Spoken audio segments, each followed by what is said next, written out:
నమస్తే friends, welcome back to అమ్మ చేతి కమ్మదన్నం. ఈరోజైతే సద్దన్నం రెసిపీ చూపించబోతున్నా. అప్పుడు అమ్మమ్మలు, నానమ్మలు, తాతయ్యలు అంత ఆరోగ్యంగా ఉన్నారంటే ఈ రెసిపీ వల్లే. పూర్వం ఎప్పుడు ఈ సద్దన్నమే తినేవారంట, అందుకే అప్పుడు అంత ఆరోగ్యంగా ఉండేవారంట.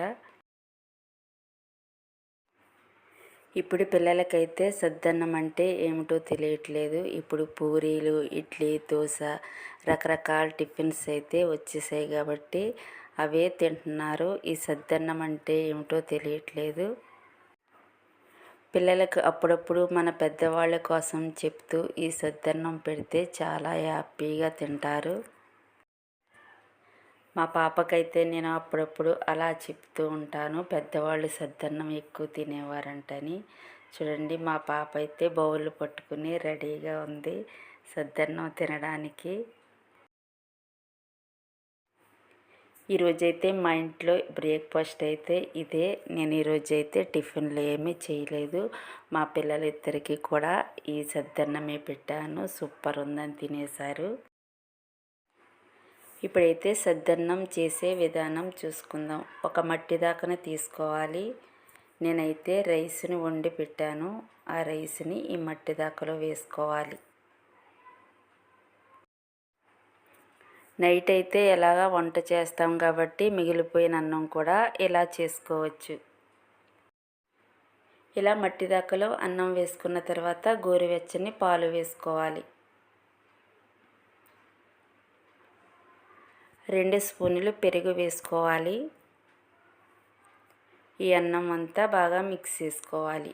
పెరుగు, పాలు, అన్నం అంతా కలిసే వరకు మిక్స్ చేసుకోవాలి. ఇది సద్దన్నమే కదా అనుకుంటాము. సద్దన్నమని అలా తీసి పడేయకండి. ఎన్ని టిఫిన్లు తిన్నా ఈ ఎనర్జీ ఎవ్వరికీ రాదు. ఈ సద్దన్నం అయితే చాలా ఎనర్జీ, చాలా టేస్టీగా కూడా ఉంటుంది. ఇప్పుడైతే ఒక పెద్ద ఉల్లిపాయ కట్ చేసి వేసుకోవాలి. ఈ ఉల్లిపాయ నంజుకొని ఈ సద్దన్నం తింటే టేస్ట్ సూపర్ ఉంటుంది.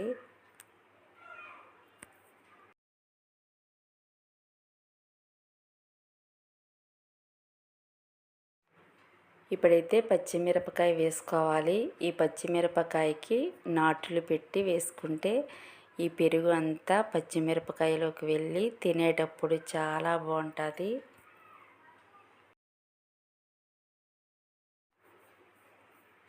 ఇప్పుడైతే ఈ పెరుగన్నంలో పచ్చిమిరపకాయలు కూడా వేసుకోవాలి.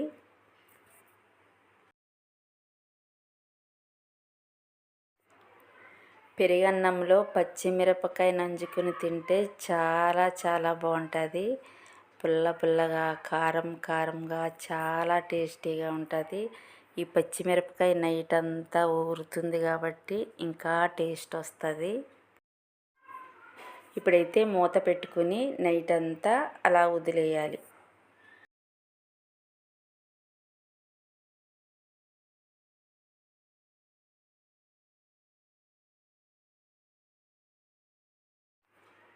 చూడండి, ఉదయం అయితే అయిపోయింది. నేను ఇప్పుడు మూత తీసి చూపిస్తున్నా పెరుగన్నం. చూడండి, బాగా తోడుకుంది పెరుగన్నం అయితే.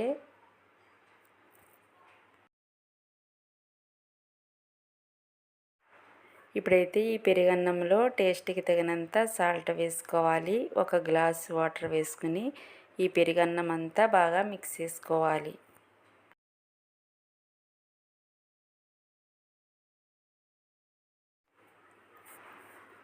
ఉదయం బ్రేక్ఫాస్ట్ టైం కూడా అయిపోతుంది. మా పిల్లలిద్దరికీ అయితే బ్రేక్ఫాస్ట్ పెట్టేసి మేము కూడా తినేస్తాం. ఈరోజు మా ఇంట్లో అయితే ఏ టిఫిను చేయలేదు. ఇదే మా బ్రేక్ఫాస్ట్ సద్దన్నం. టేస్ట్ అయితే సూపర్ ఉంది. మా పిల్లలిద్దరికీ కూడా బాగా నచ్చింది. ఎప్పుడు దోశలు, ఇడ్లీ, పూరి, గారి ఇవే కాకుండా అప్పుడప్పుడు సద్దన్నం రెసిపీ కూడా ట్రై చేయండి.